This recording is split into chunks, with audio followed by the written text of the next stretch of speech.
শহীদ শরীফ ওসমান হাদী ভাই এ রাষ্ট্রে সাম্য, মানবিক ও সামাজিক মর্যাদা, ন্যায় বিচারের জন্য ইনসাফ ভিত্তিক একটি রাষ্ট্র গঠনের জন্য আন্দোলন সংগ্রাম করছেন।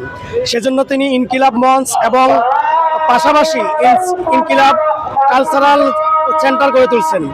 বাংলাদেশের ইতিহাসে ভারতীয় আধিপত্যবাদের বিরুদ্ধে তিনি ছিলেন একজন বলিষ্ঠ কণ্ঠস্বর। যখন তিনি ভারতীয় আগ্রাসন বিরোধী, ভারতীয় আধিপত্যবাদের বিরুদ্ধে তিনি রাজপথে আন্দোলন সংগ্রাম করছেন, তখন কিন্তু হাদী ভাইকে বিভিন্ন নাম্বার থেকে ওনাকে হুমকি দেওয়া হয়েছিল। কিন্তু এই রাষ্ট্রের কাছে তখন তিনি নিরাপত্তা চেয়েছিলেন, এমনকি তিনি থানায় জিডিও করছেন, কিন্তু তখন এই রাষ্ট্র আমাদের শরীফ ওসমান হাদী ভাইকে নিরাপত্তা দিতে সম্পূর্ণ ব্যর্থ হয়েছেন। কিন্তু দেখেন, তিনাকে যখন শহীদ করা হয়েছিল, তাকে শহীদ করা হয়েছিল, এটাও কিন্তু ভারতের মদদে করা হয়েছিল। তিনি শহীদ হওয়ার পরে আজকে রাষ্ট্র তার কবরে নিরাপত্তা দিচ্ছেন এবং কবরে যে আইন শৃঙ্খলা বাহিনী দিয়ে তাকে এখানে নিরাপত্তা দিচ্ছেন। আমরা এই রাষ্ট্রের কাছে জানতে চাই, এই দেশে আপনারা জানেন হাদী ভাই কিন্তু একটা কথা আমাদেরকে বলে দিয়ে গেছেন যে আমি 50 বছর আমি জীবিত থাকলাম, কিন্তু এই রাষ্ট্রের জন্য, ইসলামের জন্য আমি কোনো ইমপ্যাক্ট তৈরি করতে পারলাম না, তাহলে আমার এই বেঁচে থাকার কোনো লাভ নাই। আমি 5 বছর বেঁচে থেকে যদি আমি রাষ্ট্রের জন্য, ইসলামের জন্য, মানবতার জন্য কিছু করতে পারি, তাহলে আমার জীবন সার্থক।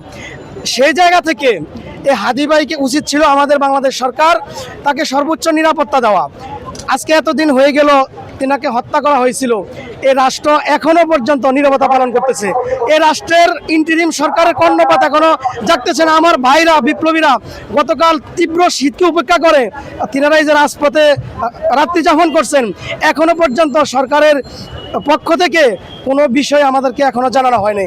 আমরা সরকারকে বলতে চাই, এই 24 জুলাই গণ অভ্যুত্থানের শহীদদের রক্তের উপরে আপনারা সরকার গঠন করা হয়েছে, আপনারা শহীদদের রক্তের উপরে দাঁড়িয়ে আজকে আপনারা উপদেষ্টা হয়েছেন। এই বাংলাদেশের মানুষ আবার একটা জুলাই করবে, আবার একটা জুলাই কায়েম করবে, যদি আপনারা শহীদ ওসমান হাদী ভাইয়ের হত্যাকারীকে দ্রুত গ্রেপ্তার না করতে পারেন। আপনারা বলেন যে ওসমান হাদীর খুনিরা এখনো কি বাংলাদেশ আছে না ভারত আছে, আপনারা জানেন না, তাহলে আপনাদের কাজ কি? এত এই যে গোয়েন্দা সংস্থা NSI, DGF এর আপনার একটা কাজ কি? ভারতকে বলবো, বাংলাদেশে যত খুন হয়, গুম হয়, সকল খুনিদেরকে আপনারা সেখানে আশ্রয় দেন। তাহলে কি আপনারা খুনের আশ্রয়দাতা হিসাবে আমরা কি আপনাকে গণ্য করবো? ধন্যবাদ।